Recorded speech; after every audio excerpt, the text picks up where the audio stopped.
You are tuned in to She's Crowned with Confidence with host Dr. Nicole Steele.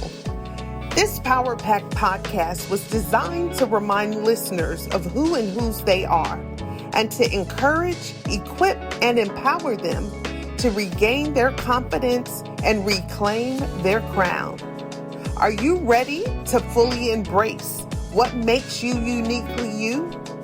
Gain clarity on what you were created to do and to show up in the world unapologetic and authentic through and through? Well, if so, then this podcast is for you. It's time to regain your confidence and reclaim your proverbial crown that was designed with you in mind. No longer second guessing the greatness that lies within, but instead stepping all the way into it with newfound clarity, confidence, and courage. So, without further ado, it's time to adjust your crown and sit on down for another inspiring episode of She's Crowned with Confidence. Greetings and welcome to another episode of She's Crowned with Confidence.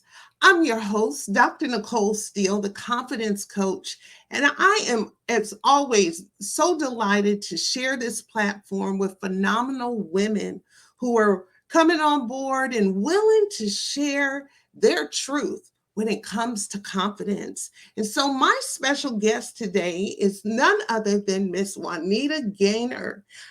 She's got a long list. She's multifaceted. Yes, she is. And I'm going to let her introduce herself and tell our listeners today about all of the incredible things that she does in the various spaces that she's in. So welcome to the show, Juanita. How you doing? I'm doing well. Thank you so much for having me.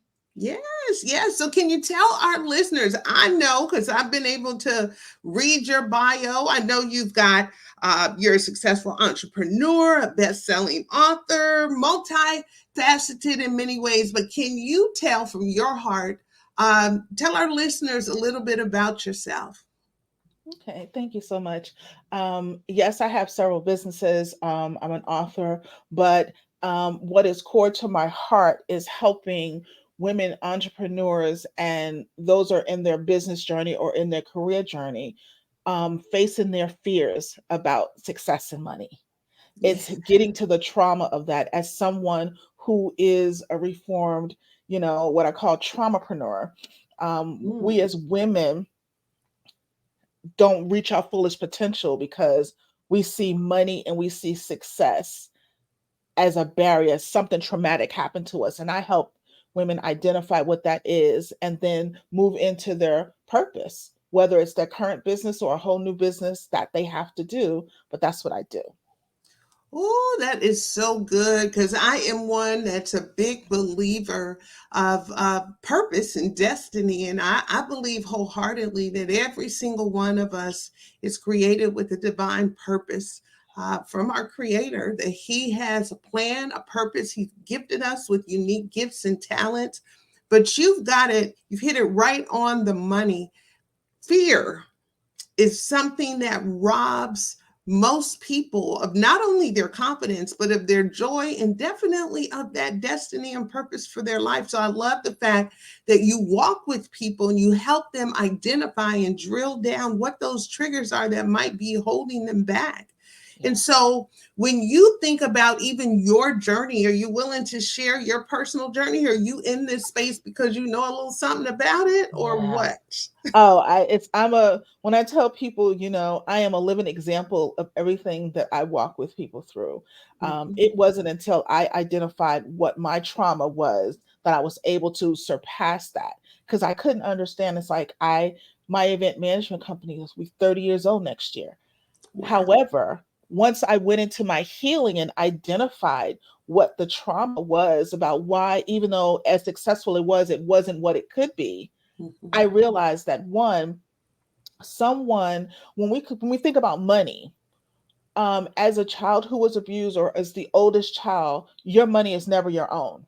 Whatever Mm. you do is always for someone else. So you get into a protective mode is you don't make your potential because you don't want someone else to take it. And you Woo. carry that into adulthood. So Mm.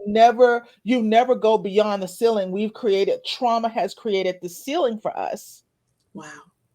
because we don't want someone else to take our money. And the same thing with success. And mine's went back to I remember I was in the third or the fourth grade, and I was a prolific. I used to draw. I had a sketchbook of designs, and I remember the teacher being upset with me about something or whatever. Took my sketchbook, tore it up, and threw it in the trash. You're kidding. I've never. It has been 43 years. I've never drawn since. Wow. And I always had this fear of outshining or being better than because it was a trigger of somebody could just snatch it from me that quickly. And Wow. so when you have those things, when I think about my event management company, I created it because I could control the outcome. Mm. Mm. And therefore, because you can control the outcome, the bride, the client, they don't know what's going on behind the scenes. They just know that they have a flawless event when it Mhm. happens. And I Mhm. was able to control that. But once I went through my healing, I don't have the same love for the business anymore Really? because I no Okay. longer have that need to control. I no longer have that need to prove that I am better than. So then what did that do with your business? Did it because obviously you're still in the business, but COVID is the reason the business is still here. ah, I was about to completely shutter it, and then COVID happened. And because I okay. had the experience of working in the virtual and hybrid world, my event business made the most money in COVID than it had in the 20 plus years Wow. that it happened. So it was like, okay, I don't want to completely shutter it, but I will rebrand it, keep it open, and then, hire people, keep it for jobs. But Okay. I no longer have the desire to do these grand 300 plus thousand trade shows and these large events anymore because I don't have the need to control an outcome. Isn't that interesting? That's a really that's a twist. That's a twist. That's a plot twist for me because I think about how many people, and I've just in this conversation, I've got like a aha, an epiphany moment. How many people pursue things that they think is purposeful? They pursue businesses and opportunities and take on roles, but it's out of those spaces that they haven't yet uncovered. And once they do the work like you've done, they may discover that that thing that they were in pursuit of is not really the thing they desire. So let me ask you this. When you did the work, you traced your trauma, and you came up with that, profound, I guess, revelation. Then what? I hear you say that you rebranded the business, you still have it open, but it's serving another purpose. It's creating opportunities and serving the clients. But then what was birthed out of that for the new and improved 2.0, 3.0 Juanita? So what started to happen was is that I realized that that is when I really began coaching um, business owners. At first, it was just business owners because I still, even though going through my healing process, I hadn't tuned into it affecting women. Mm-hmm. It was just okay, business owners in general, and walking them through, helping them understand that there was a lot of people that again created their business because it was, let me say this, it was a lifesaver for them. If they didn't have something to focus on, it's what kept them sane. Yeah.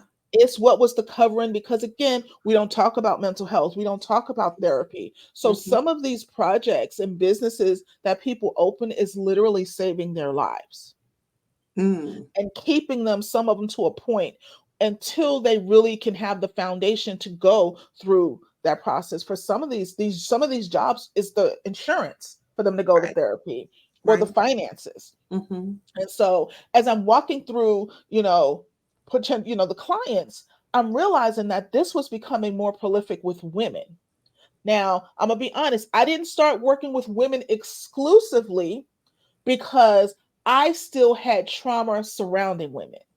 What, girl? Let's talk about it. What you talking about? What you talking So, about? as I am a survivor of childhood sexual and physical abuse and domestic violence. Mhm. And my mother, who was rest her soul, she's no longer with us, heroin addict, very abusive, was the person responsible for not only my sexual abuse but also my physical abuse. And so I had this disdain because at the age of 6, when it first happened, what I learned was sex was transactional and women were fickle. Wow. Wow.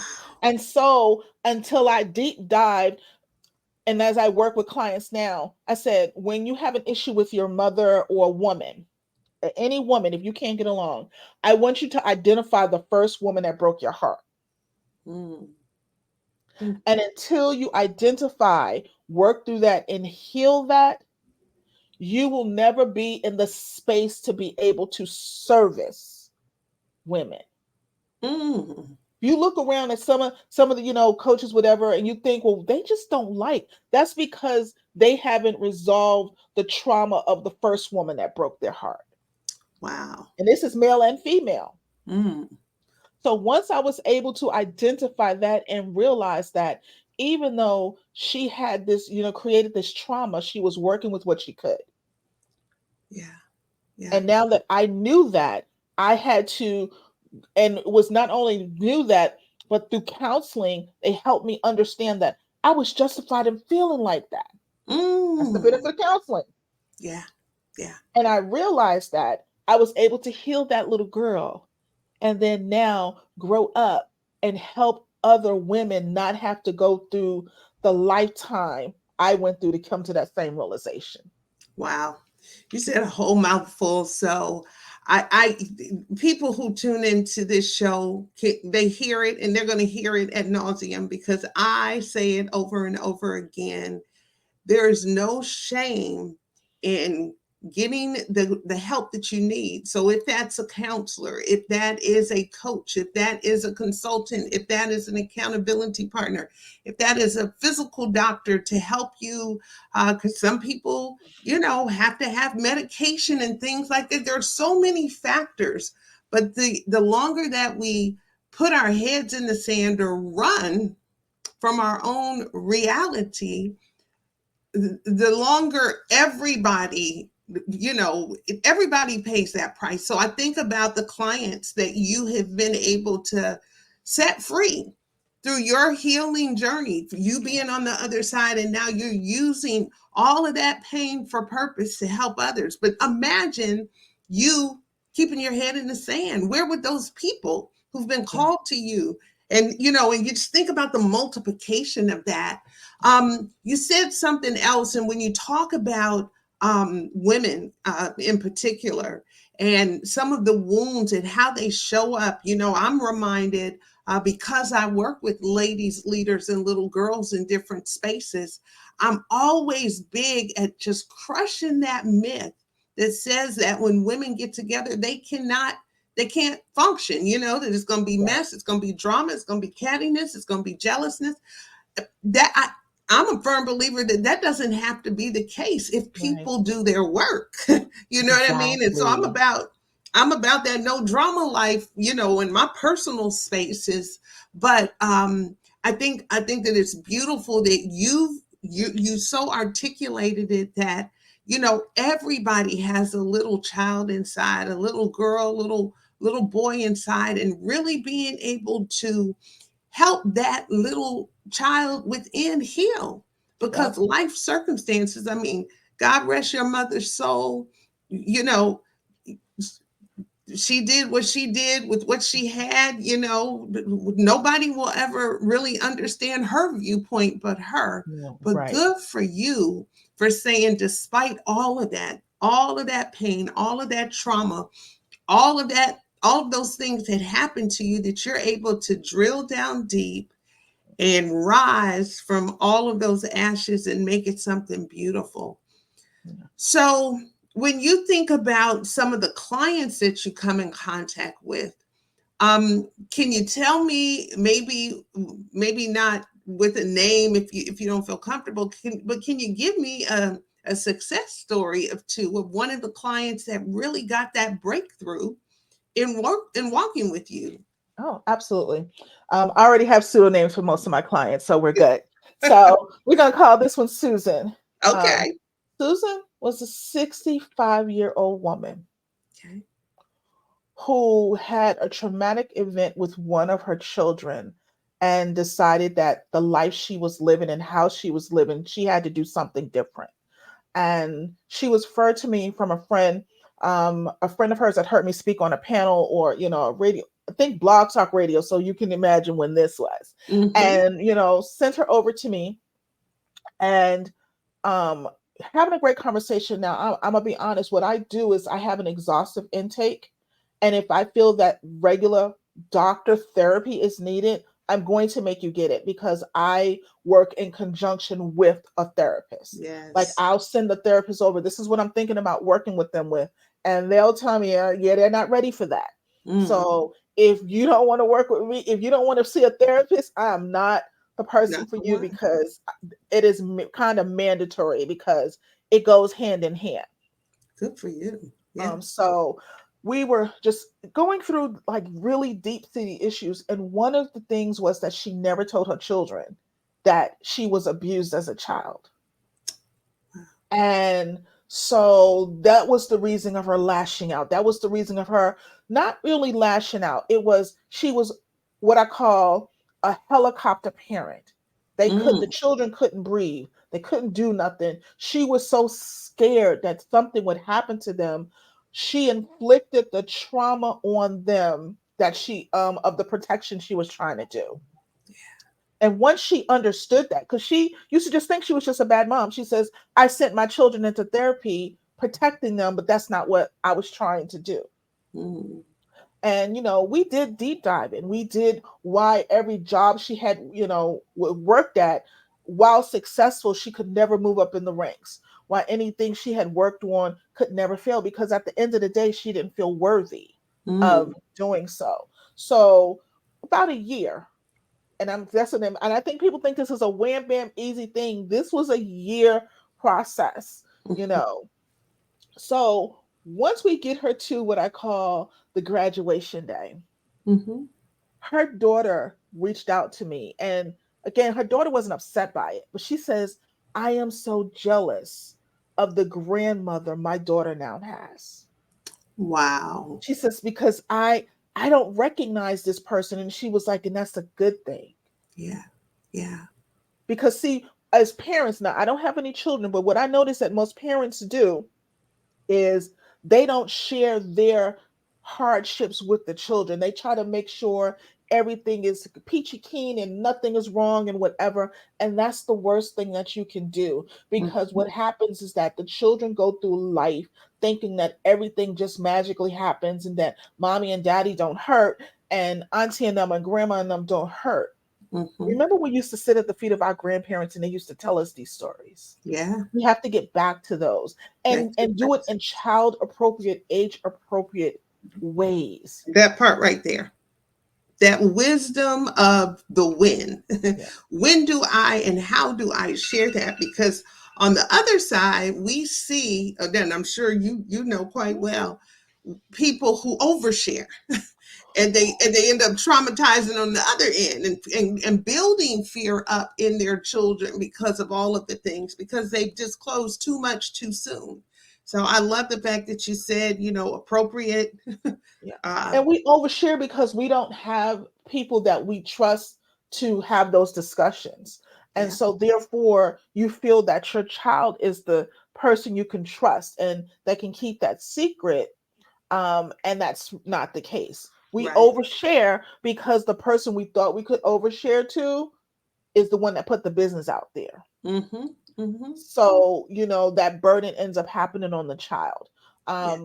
I tell men and women, when the traumatic stuff, the heavy stuff, is when they're in their like late teens, like 17, 18, Yeah. at a point when they can understand Mm-hmm. what happened or why mom is, doing the way she's doing. And I suggest they do that in the comfort of a licensed therapist, Yes, not a that's life right. coach, not a mindset coach, not a speaker, a licensed therapist, and Yes. not your pastor. Come. Mm. Say it again. Say it again. A licensed therapist and not your pastor.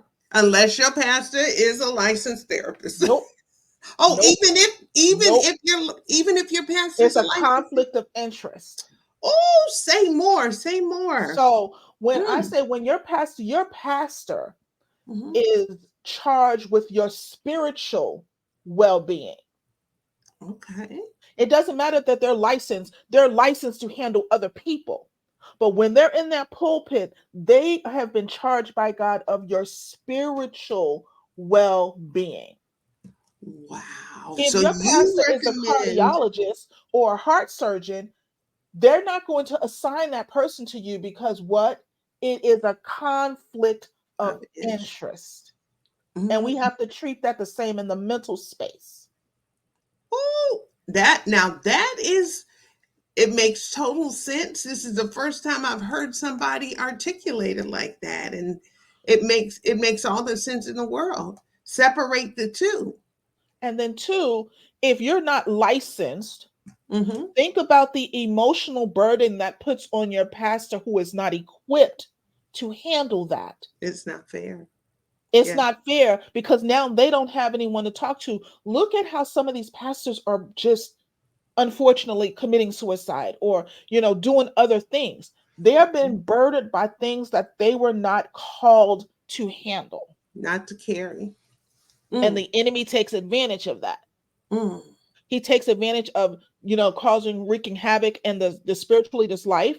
But he mhm. also uses that for the victim, saying, see, they really didn't have your best interest at heart. They wanted you to do something else.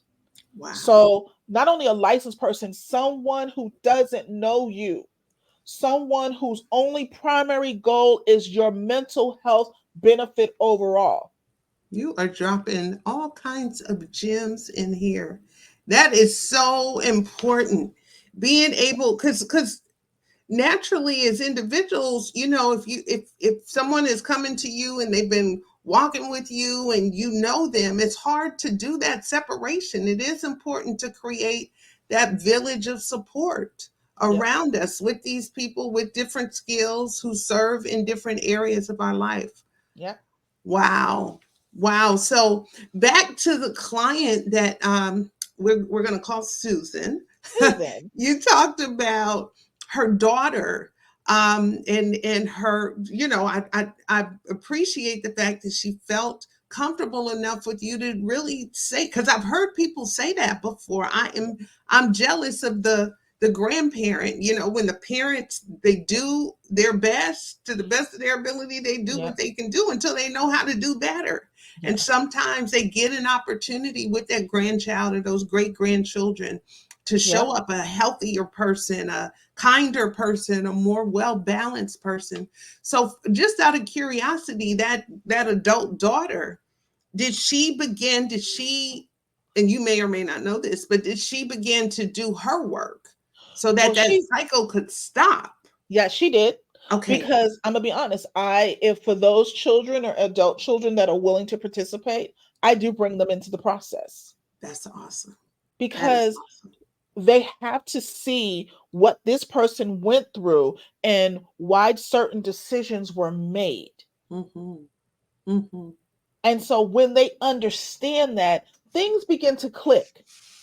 The things that we keep in the back of our mind be like, oh, that's why mommy and daddy may not be together anymore. Or Mm-hmm. that's why mommy did this, or that's why daddy did this. Mm-hmm.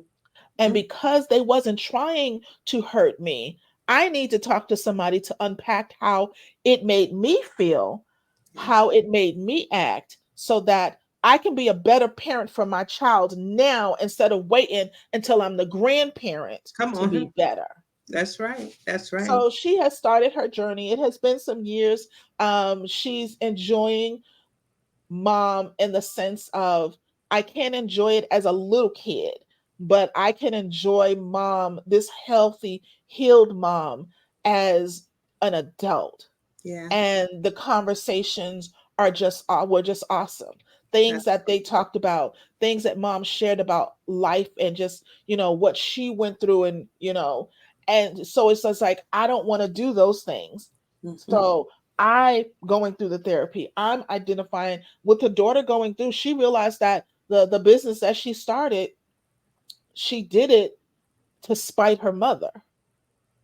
Wow, She wow. really didn't want to do, that wasn't what it is. It was a reaction. It was a trauma response. Mm, So once mm. she understood that, it was like, yeah, I'm just going to wrap this business up. She sold it because it wasn't bringing her joy, but she What's didn't it understand serving why her? she was holding on to it. Mm-hmm. Mm-hmm. And so they're Wow, doing really, really well. that's great. And That's I great. love that for them. The sons, she had two sons, Mm-hmm. and what I can say with sons, they support mama no matter what. They don't care what mama did. But it also, what it showed them is what they needed to be as men. The things, how Mm. their actions could help trigger certain things that women may do. So it helped them along the lines of being, open and about the things that they do in relationships and how they walk through life. Wow, wow. In my most recent book, The Tale of 10 Crowns, the very last chapter talks about um, us preparing to pass the crown down. And when I talk about the crown, I know we talked before the show. The crown I'm referring to is that crown of confidence that we were all gifted with, but throughout life circumstances, it can it can be shifted, it can be snatched, there's all Yeah. kinds of things that can happen to Yes. our crown of confidence. But even in the story that you shared about Susan and her family, because Susan was not initially able to wear her crown of confidence, she wasn't in a position to pass it down to her daughter, but now she is, you know what I Yes. mean? And so, for any mothers or older family members that may be listening, working on your confidence, building your courage, and doing your work is not just important for you and your well being, but recognizing that you have, in many instances, young eyes that are watching and that are taking notes and that are building habits. Or not building habits based Yeah. on what they see. And so I love the fact that in your work, you do not only help the client, but you help the family, because it's so important for us all to be healed so we can show up as our best selves. Yes. So when you think about you've told us a little bit about what you do and how you do it, but how can individuals, first of all, take advantage of your services? So do I know you're up north? Is it in I'm in New Jersey, but New I Jersey? do I New do it Jersey. virtually. I do it Virtually. virtually. Okay. If I have to, if I feel the need, or the whatever. What I do is I have packages, whatever, but I do a lot of custom work. Okay. Because again, each individual is custom. And if we've decided on package budget, and if that means I may have to come to you for 1 or 2 sessions to get whatever, that can be included in everything as well. So just because I'm here in little old New Jersey, don't mean I can't get to you. They can, I can fly, I can travel. Yes, ma'am. Yes, Yes, ma'am. yes. Okay, now let me ask you about this, because there may be people who are listening that are just fascinated by your experience, your personal testimony. Do you speak? What other ways can someone bring you in? If they're not ready, or maybe they don't have the trauma that they need to heal, but they have an audience of people that could benefit from your wisdom and your personal walk and the work that you do. What does that look like? Do you speak workshops? Yes, I do. Speak engagements, workshops. I do have some, custom workshops, but I like to work with a person individually. Just because I have signature talks that I do, they may need something really specific and I can speak on that. So it's usually just going into the website and say, have you speak, and reaching out, and we, can discuss all that. I can, tailor them, workshops, full day, half day, webinars, however it is needed to speak to your group or your, congregation, your platform. I'm able to do. Gotcha. And so really quickly, I got one closing question I want you to answer. But before we do that, how can our listeners connect with you? How can they, book you? How can they get in contact with you, invite you out? Absolutely. So you can do it on my website, and that's www.juanita, JuanitaEgaynor.com. And you can say book here, contact us, and we can reach back to you. Or you can reach me on Instagram, Twitter, Facebook, Snapchat, TikTok, LinkedIn, and that handle is Juanita E. Gaynor across all platforms. So you type that in, or if you do a Google search, you'll find me. All right. So if any of you are driving, I know some people like to listen to this podcast on the go, but if you didn't get a chance to jot that down, you can always visit and check below. We've got the links for you here so that you can find Miss Juanita Gaynor. So in closing, Miss Gaynor, what advice would you give to a listener who is right at that crossroad, that knows, just even based on our conversation today, that fear has had me captive? I've got some things that I need to work to help build my confidence and help me regain that crown of confidence that Dr. Nicole's talking about. What one piece of advice would you give to them today as we close out? Okay. What I would give to them today is that go ahead and take the leap.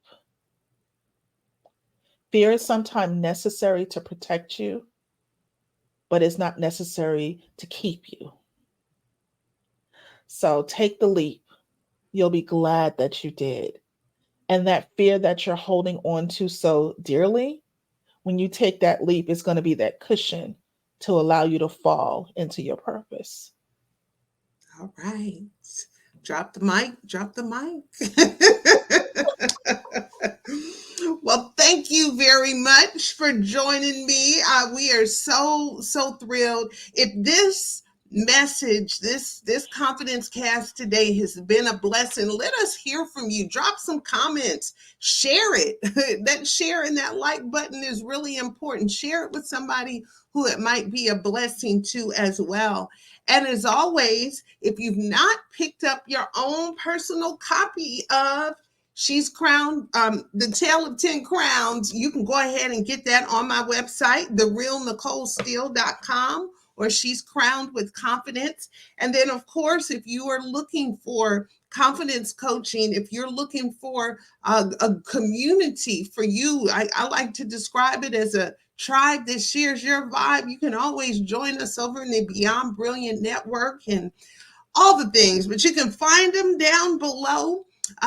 Miss Gaynor, as always, thank you so much for joining and for sharing your truth and for inspiring our listeners to adjust that crown, to find it, pick it up off the ground, put it back on their head and adjust it and walk in confidence like you are helping women do. So thank you and continued success to you.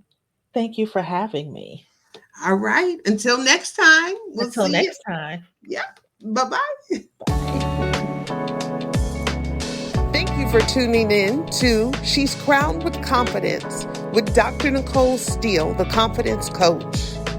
This Confidence Cast has been brought to you in part by Diamond in the Rough Youth Development Program and Gym Makers LLC.